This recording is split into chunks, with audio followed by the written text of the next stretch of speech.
দর্শক সকলকে আমন্ত্রণ জানাচ্ছি অনফিল্ডে। ২০২৭ সালের বিশ্বকাপে কেন্দ্র করে এখনই কিন্তু ওডিআই দল সাজাতে শুরু করেছে ভারত। ভারতের ম্যানেজমেন্টের চিন্তাভাবনা হচ্ছে ভারতে নতুনদের আগমনী ঘটানো। এর ফলে ভারতীয় দুই ব্যাটিং লেজেন্ড বিরাট কোহলি এবং রোহিত শর্মা বাদ পড়তে পারেন ২০২৭ সালের বিশ্বকাপ থেকে, এমনটাই ধারণা ইন্ডিয়ার গণমাধ্যমে। দর্শক, যদি আপনাদের কিছু জানাতে চাই আমি, তাহলে বলতে হবে যে এরই মধ্যে টেস্ট এবং টি-20 ফরম্যাটকে বিদায় জানিয়েছেন কোহলি এবং রোহিত শর্মা। সর্বশেষ ২০২৪ সালে টি-20 বিশ্বকাপ জিতে আন্তর্জাতিক টি-20কে বিদায় জানান এই দুই তারকা। এরপর নতুন টেস্ট চ্যাম্পিয়নশিপের চক্র শুরুর আগেই টেস্ট ক্রিকেট থেকেও অবসর নেন তারা। কেবল ওয়ানডে ফরম্যাটেই দেখা যাচ্ছে এই দুই অভিজ্ঞ ব্যাটসম্যানকে। তবে ভারতীয় গণমাধ্যম ইন্ডিয়া টাইমসের প্রতিবেদন অনুযায়ী ২০২৭ সালের ওয়ানডে বিশ্বকাপ রোহিত শর্মা এবং বিরাট কোহলির খেলা এখন এক বিশাল বড় প্রশ্নবিদ্ধ চিহ্ন হিসেবে দেখছে সবাই। বিসিসিআই জানিয়েছে আগামী ২ বছরে ভারতীয় দলে অন্তত ২৭টি ওয়ানডে ম্যাচ খেলবে। এর মধ্যে যারা ভবিষ্যৎ পরিকল্পনা থাকবে না তাদের জায়গাও তরুণদের সুযোগ দেওয়া হতে পারে। বিষয়টি কিন্তু আসলেই ভাবার বিষয়। আচ্ছা, পরেরটুকু শুনুন। বর্তমানে রোহিত শর্মার বয়স ৩৮, কোহলির বয়স ৩৬। ২৭ বিশ্বকাপে তাদের বয়স হয়ে দাঁড়াবে যথাক্রমে ৪০ এবং ৩৮।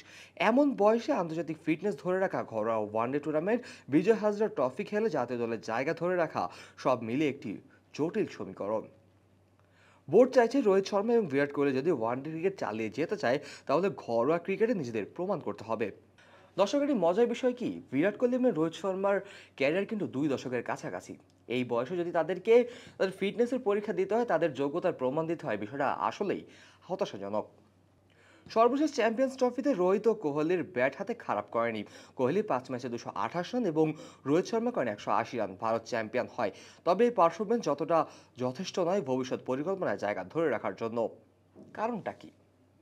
দর্শক, তাহলে কারণটা কি? তারা তো খারাপ খেলেনি, তাহলে তাদের কারণটা কি জাতীয় দল থেকে বাদ দেওয়ার বা বাদ পড়ার যেই গুঞ্জন উঠেছে তার পিছনে?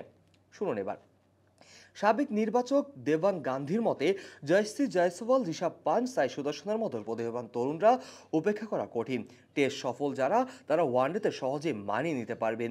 এই অবস্থায় টিম ম্যানেজমেন্ট ও নির্বাচকদের রোহিত শর্মা এবং কোহলির ভবিষ্যৎ নিয়ে দ্রুত সিদ্ধান্ত নেওয়া জরুরি।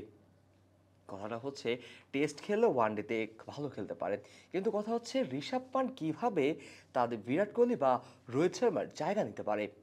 প্রশ্নটা আপনাদের কাছে। সব মিলে ধারণা করা হচ্ছে ২০২৫ সালে অস্ট্রেলিয়া সফরে হতে পারে রোহিত শর্মা এবং বিরাট কোহলির ওডিআইয়ের ইতির যাত্রা। রোহিত শর্মা অবসরে গেলে নতুন অধিনায়ক কে হতে পারেন? নতুন অধিনায়কের দিকে এগিয়ে আছেন শুভমান গিল এবং শ্রেয়াস আয়ার। এখন দেখার বিষয়, আসলেই কি ইতি টানা হচ্ছে রোহিত শর্মা এবং বিরাট কোহলির ক্যারিয়ারের, নাকি ২৭ সালে থাকবেও বড় কিছু চমক? Kazi Mohammad Arafat, on field.